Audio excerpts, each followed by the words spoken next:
야, 이거 들었어? 8년 동안 묻혀있던 그 방송, 결국 공식 사과가 터지면서 언론계가 완전히 둘로 쪼개졌습니다. 단순한 사과 이슈도 아니라 권력 대 언론 정면 충돌로 번지고 있는데요. 핵심만 정확하게 짚어드리겠습니다. 시작은 그것이 알고 싶답니다. 당시 이재명을 둘러싼 조풍연루설을 다루면서 영화 아수라 장면까지 교차 편집해 강한 이미지 프레임을 형성했다는 논란이 있었습니다. 단순 의혹 제기가 아니라 특정 인물의 이미지를 구조적으로 만들어냈다는 비판이 뒤따르면서 이후 정치권과 온라인에서 해당 프레임이 빠르게 확산된 것이죠. 결정적인 전환점은 장영하 판결입니다. 공직선거법상 허위사실 공표 혐의로 대법원 유죄가 확정되면서 조폭연루설 자체가 법적으로 허위라는 점이 명확해졌습니다. 즉, 논란의 중심에 있던 핵심 주장 자체가 사법적으로 정리된 상황입니다. 이후 SBS 제작진이 확실한 근거 없이 의혹을 제기했다며 공식 사과를 발표합니다. 표현 수위 역시 상당히 높은 편으로 단순 유감 표명이 아닌 명시적 책임 인정에 가까운 형태였습니다. 여기까지는 전형적인 오보, 정정, 사과 흐름으로 볼 수 있습니다. 그런데 여기서 충돌이 발생합니다. SBS 노조가 즉각 반발에 나선 것입니다. 대통령의 SNS 발언 이후 사과가 이뤄진 흐름을 문제 삼으며 최고 권력자의 발언이 언론의 압박으로 작용했다는 입장을 공개적으로 제기합니다. 동시에 사과 조구 자체가 언론 독립을 침해할 수 있다는 논리를 들고 나오면서 사안을 완전히 다른 프레임으로 전환시킵니다. 결국 동일한 사건을 두고 두 개의 해석이 정면 충돌하는 구조입니다.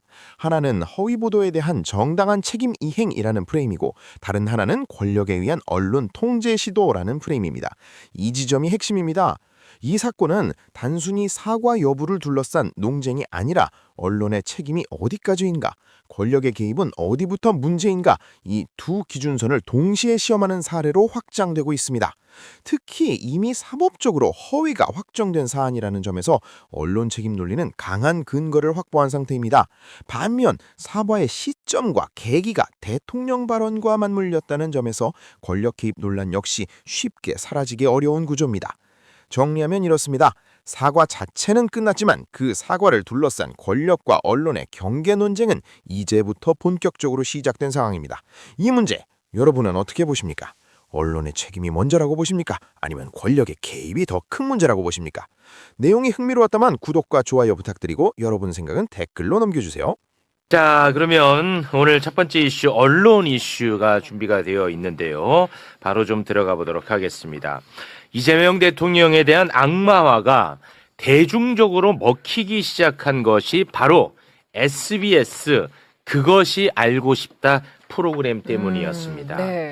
영화 아수라와 이재명 대통령을 교차 편집을 하면서 이재명 대통령이 마치 조폭과 관련이 있는 것처럼 방송을 했던 거예요. 네. 이때부터 이제 악마화가 대중적으로 먹히기 시작했는데 그 이후 장영하 변호사는 이재명 대통령의 조폭 연루설을 퍼뜨렸습니다. 네. 그런데 이게 이제 최근에 장영하 변호사는 공직선거법상 허위사실 공표 혐의에 대해서 대법 유죄 판결을 받았습니다. 네, 확정지었죠. 확정이 돼버렸어. 네. 이재명 대통령에 대한 조폭 연루설은 그러니까 거짓으로 대법에 의해 확정 판결을 받은 겁니다. 네. 이에 청와대는 이재명 대통령의 조폭 연루설을 보도한 언론사에 사실을 바로잡는 추후 보도를 게재할 것을 요청을 했고요. 네. 관련해서 이재명 대통령은 SNS에 관련 내용 글을 올렸습니다. 소개해 주시죠. 이재명 조폭 연루설을 만든 그것이 알고 싶다는 과연 순순히 추후 보도할지, 한다면 어떤 내용으로 보도할지 궁금합니다. 그알 PD의 기적의 논리, 김상중 씨의 리얼 연기 덕분에 졸지에 살인 조폭으로까지 몰렸습니다. 이 방송은 나를 제거하기 위해 동원된 물리적 테러, 검찰을 통한 사법 리스크 조작, 언론을 통한 이미지 훼손 작전 중의 하나로 보입니다. 그알로 전보되어 만든 첫 작품이 이 방송이고, 얼마 후 이 그알을 떠났다고 하는 담당 PD는 여전히 나를 조폭 연루자로 생각하고 있을지, 이 방송 후 후속 프로그램을 만든다며 전 국민 상대로 몇 달간 방송을 동원해 제보를 받고 대규모 취재진이 성남 바닥을 샅샅이 훑었는데 과연 제보된 단서 비슷한 것이 단 한 개라도 있었는지 궁금합니다. 티끌만한 건덕지라도 있었으면 후속 보도를 안 했을 리 없겠죠? 정치적 목적으로 거짓의 무덤에 사람을 매장하는 일이 재발하지 않게 하려면 조작 폭로한 국민의힘이나 그알 같은 조작 방송의 반성과 사과가 필요합니다. 저도 과욕이겠지만 미안하다는 진솔한 한마디를 듣고 싶습니다. 네. 관련 SNS 글이 올라오고 온라인상에서 저에게도 사과의 요구가 있었습니다. 네.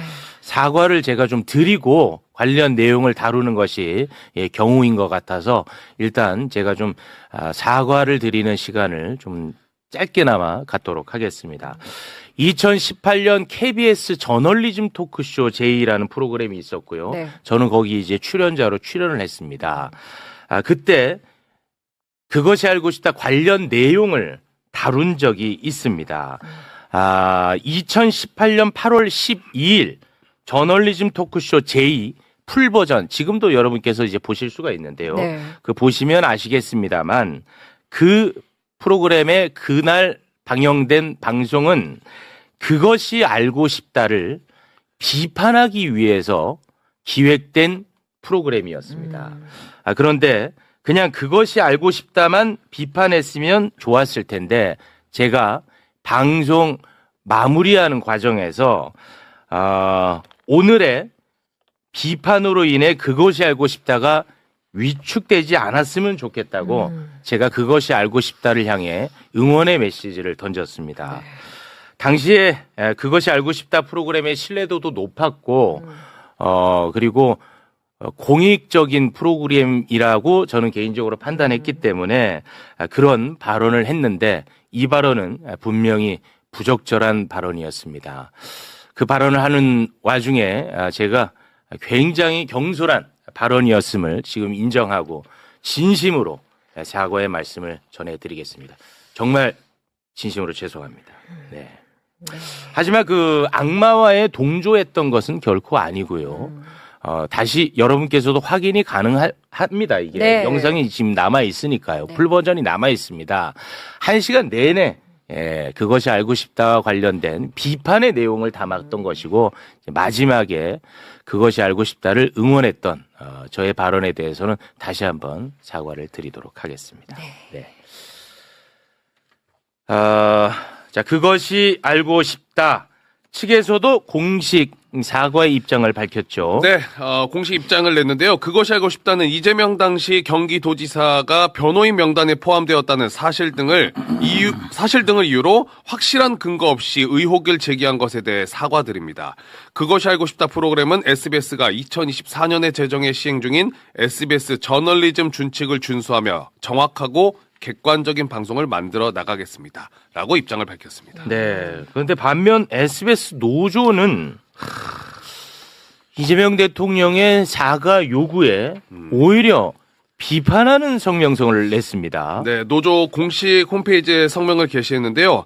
언론 자유를 위협하는 이 대통령의 SNS 행보를 강력히 규탄하며 반민주적인 언론 길들이기를 중단할 것을 촉구한다.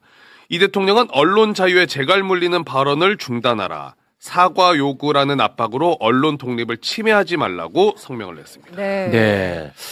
뭐 여기 언론 학자분도 계시고 또 방송 진행하셨던 분도 계시고 다들 언론 관련해서 관심이 많으신 분들인데 관련해서 자유롭게 말씀 좀 부탁드리겠습니다. 저부터 이야기를 시키세요. 전문가도 아닌데.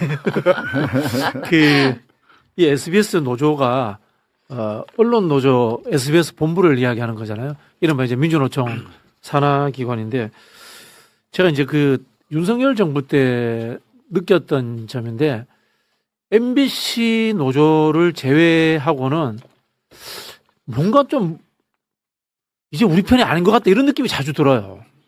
근데 물론 MBC 노조는 한때는 보면은 이재명 정부도 비판하기도 하고 민주당 정부도 비판합니다만은 참 노조답다 그런 느낌을 받거든요. 지금도 받는데 지금 YTN도 그 윤석열 정부 때 일을 겪으면서 노조가 했던 이 태도라든가 조금씩 뭔가 모자라다는 생각이 들고요. SBS 그 당시 저도 이제 출연을 할 때인데 주영진의 뉴스 브리핑이라고 있었습니다. 네, 맞습니다. 거기에 이제 주영진 앵커가 MBC에서 바이든 날리면 발언했던 걸 가지고 주영진 앵커가 잘렸어요. 주영진 앵커는 스스로 사석에서 자기 그 약간 보수적이라고 이야기하는 분이에요. 네. 그럼에도 불구하고 바이든 날리면에서 윤석열 정부가 MBC에 강한 압박은 정말 언론의 자유를 침해하는 것이다. 강하게 비판했단 말이에요. 네. 우리도 보도했어. 우리도 뭐 이런 그렇죠, 그렇죠. 취지였어요. 예, 그런 SBS는 식으로. 왜 예. 우리도 했는데 똑같이 MBC만 찍어서 그렇죠. 그 MBC는 왜 탄압하냐. MBC만 그렇게 공격하느냐. 네네. 그런 이야기를 했는데 네. 그 당시에 SBS 노조가 뭘 했는지 좀 묻고 싶어요. 바이든 날리면 사태 때 아. 윤석열 정부와 언론의 자유를 위해서 동료 언론사인 MBC와 같이 싸워줬는지 이런 거 한번 묻고 싶어요. 제가 자꾸 이 말씀드리는 것은 이 민주화의 시대 그다음에 노동운동의 시대가 어느 정도 좀 퇴조하면서 개별 노조가 특히 이제 언론사 노조들이 조금씩 변하는 것 같아요. 이 좀 아쉬움이 있다. 이 이야기 좀 하고 싶어요. 네. 자, 저널리즘 비평 전문가입니다. 네. 그러니까 기본적으로 저는 SBS 노조 성명을 딱 놓고 이 성명이 참 말이 안 된다라는 얘기를 하고 싶어요. 일단 기본적으로 언론 길들이기를 중단하라고 했잖아요. 네. 네, 언론은 이렇게 길들이지 않습니다. 권력이 있다면. 실제로 언론을 길들이고 싶다면 그냥 그 길들이기 수 있는 방법은 여러 가지가 있거든요. 근데 대통령이 그냥 공개적으로 과욕이겠지만이라는 단서를 달아가면서까지 사과를 받고 싶다라고 의견 표명을 한 건데 네. 이 정도로 언론 길들이기라고 이렇게 규탄을 한다? 이거는 좀 너무 나갔다라는 생각이 들고요. 또 하나는 SBS 노조 성명을 보면서 진짜로 이상했던 거는 그러면 그것이 알고 싶다의 이른바 조폭 연루설 이 부분에 대해서 구체적으로 얘기를 하지 않습니다. 굉장히 추상적으로 어떻게 넘어가냐면 검증하는 과정이었다라고 얘기를 하더라고요. 그러니까 구체적으로 이재명 대통령과 조폭이 연루가 돼가지고 마치 어떤 특혜를 준 것처럼 이런 식으로 보도를 했었는데 그때 네, 당시 그것이 네. 알고 싶다가 그러면 그 보도는 어떤 점에서 정당했다라고 이 성명서에 담겨 있어야 되는데 그게 없어요. 두루뭉술하게 넘어가고 딴 얘기를 합니다. 내용이 없어요. 그것이 알고 싶다가 예. 그동안 얼마나 뭐 이런저런 노력을 잘 했고 공익적인 보도를 했는지를 강조하고요. 네. 그래서 딴 얘기를 하고 있는 거기 때문에 네. 굉장히 좀 이건 이상하다라는 생각을 했고 또 하나는 이게 정말 납득이 안 가는 그런 부분인데 일단 그것이 알고 싶다가 이렇게 조폭 연루설이 아니다라고 얘기를 할 거면 SBS 사측과 그것이 알고 싶다 입장문이 먼저 나왔잖아요. 네. 사과한다라고. 그렇습니다. 네. 그런데 이 SBS 노조 성명을 전문을 어디에 두요? 저는 여기에 반발을 하려면 SBS 노조에서 사측이 뭐 이를테면 제작진과 혹은 노조와 상의도 없이 이런 사과문을 섭부르게 빨리 발표했다. 그래서 경영진과 사측을 비판하는 내용이 분명히 들어가 있어야 된다라고 봅니다. 근데 이 성명 어디에도 네. 사측과 그 전에 발표된 입장문을 비판하는 내용이 하나도 없습니다. 음. 오로지 그냥 이재명 대통령이 언론 길들이게 하고 있다라고 비판을 하고 있거든요. 네. 이거는 제가 볼 때 순수하게 바라볼 수가 없는 거죠. 이건 특정하게 이 사안 자체를 SBS에 대한 어떤 이재명 정부와 이재명 대통령의 언론 길들이기라는 프레임으로 이렇게 짜려고 나온 입장문이 아닌가 그렇게 의심이 될 수밖에 없는 거죠. 네. 예. 이 언론 길들이기를 사실은 SBS 같은 경우는 윤석열 정권 때 구체적이고 실제적인 불이익을 받은 게 거의 없어요. 자, 언론 길들이기를 어떻게 하느냐. 윤석열 정권에서 하는 언론 길들이기는 두 가지 방법을 썼습니다. 첫 번째는 탑다운 방식이에요. 거버넌스를 흔드는 겁니다. TBS 돈 안 주고 이사회 다 박살냈죠. YTN 아예 사주를 교체해버렸죠. MBC 같은 경우도 권태선 이사장을 비롯해서 이사회와 사장까지 탑다운으로 쫙 날리려고 했어요. 네. 이런 게 언론 길들이기입니다. 이게 근데 MBC, YT에서는 성공하고 TBS에도 사실상 성공했죠. 네. MBC에서 실패했어요. 권태선 이사장님부터 시작해서 박문진 이사들을 다 날리려고 했다가 이동관 방통위원장이나 이런 등등등 이런 분들이 너무 거칠게 해서 법원에서 전부 다 가처분을 인용해서 다 제자리를 복귀했어요. 그러고 나니까 뭘 했느냐. 표적 징계를 시작했습니다. 그 표적 징계 대표적 희생자가 뉴스아이킥이었습니다. 뉴스아이킥에 대해서 관계자 징계 등 중징계를 수십 건을 날렸고 지금 2심까지 가면서 한 15건 저희들이 행정소송에서 다 이겼어요. 맞아요. 다. 이렇게 해서 MBC도 부담을 느꼈고 저 제작하고 있는 그 제작진들, PD들부터 시작해서 작가들도 엄청난 부담을 느꼈어요. 그래서 제가 먼저 자의반 타의반 먼저 자리를 떴던 거라고요. 그 덕분에 사실 그 그 덕분에 프로그램이 제가 국회의원이 되긴 더 했습니다. 잘 됐습니다. 뉴스아이킥은 맞아요. 더 잘 됐어. 네, 그리고 그 뉴스아이킥도 덕분에. 지금 뭐더 윤석열 잘 되고 덕분이네. 했죠. 그러니까 네, 윤석열과 원하는 이동관 그러니까 덕에 권력이 뭘 하려고 했을 때 네. 원하는 대로 되지 않아. 네. 그렇죠. 반대로 돼 반대로. 그러니까 언론 더잘 됐어. 길들이기를 한다고 하면 이렇게 위에서부터 아예 YTN 같이 그냥 유진대로 넘겨버리잖아요. 이렇게 하는 게 언론 길들이기예요. 대통령이 SNS 글 쓴 걸 가지고 언론 길들이기다라고 얘기하는 거 엄청난 과장이고요. 까놓고 얘기해서 SBS는 지난 윤석열 정권 시절에 방송심의위원회에서 이런 시사 프로그램 관련해서 징계 한번 제대로 받은 적이 없어요. 네. 이런 말씀 하시면 안 되는 겁니다. 솔직히. 그리고 저는 그 얘기 드리고 싶어요. 일단 그러면 그것이 알고 싶다 그 프로그램과 관련해서 SBS 노조에서는 그 프로그램이 정말 단 1의 문제도 없다고 생각하는 건지. 그러면 더 심각합니다. 그러니까 제가 질문을 드리면 그 질문에 대해서 답을 해줬으면 좋겠습니다. 맞습니다. 우리는 단 1의 문제도 없다고 생각하는지가 안 나타나 있기 때문에 네. 저는 굉장히 비겁한 성명이라고 생각을 하고요. 또 하나는 뭐 이렇게까지 얘기하고 싶지는 않지만 그 바이든 날리면 때문에 MBC 기자들이 대통령 전용기에서 못 탔잖아요. 맞습니다. 민항기 타고 갔지 않습니까? 맞습니다. 그때 경향하고 한겨레 기자들은 같이 동조한다는 차원에서 민항기 타고 갔습니다. 맞아요. 그 SBS 기자들은 뭐 했어요 그때? 아무것도 안 했단 말이죠. 민항기 타고 잘 갔잖아요. 그리고 또 하나는 왜 SBS는 윤석열 내란 때 윤석열이 내란 일으켰을 때 단전단수 언론사 대상이 안 됐을까요? 대상은 아니었죠. 네. 그거 한번 자문해 보시기 바랍니다. 한 가지만 더 말씀을 드리면 그 사실은 그 방송사별로 법조팀, 뭐 사회팀, 정치팀 이렇게 쭉쭉쭉 있는데 사실 SBS 법조팀은 굉장히 논란을 많이 일으켰던 곳 중에 하나예요. 역사를 거슬러서 올라가면 오늘 사실 그 권양숙 여사가 검찰개혁 끝나고 갔던 이 정청래 대표나 이런 분 붙들고 울었어요. 왜 우셨느냐. SBS가 논두렁식의 단독 보도 네. 최초 했던 데가 SBS예요. 맞습니다. 네. 예. 그리고 소위 그 조국 사태라고 했던 이때도 압수수색도 안 끝났는데 압수수색에서 위조된 직인이 나왔다. 정경심 교수. 이것도 SBS 단독 기사였어요. 미래를 보고 기사를 쓰시나 봐요. 이 부분에 대해서 사과한 적 있나요? 저는 부담을 느낄 수 있다고 봅니다. 대통령이 그런 SNS를 쓰면 기자들도 현장에서도 부담을 느낄 수 있어요. 그래서 이런저런 이야기를 할 수도 있는데 적어도 그런 얘기를 하려면 언론 길들이기라는 말을 하려면 아까 말씀드렸던 윤석열 정권에서 언론 길들이기를 어떻게 했는데 SBS는 어떻게 물론 징계 받은 것도 몇 개 있긴 합니다만은 왜 피해 갔느냐.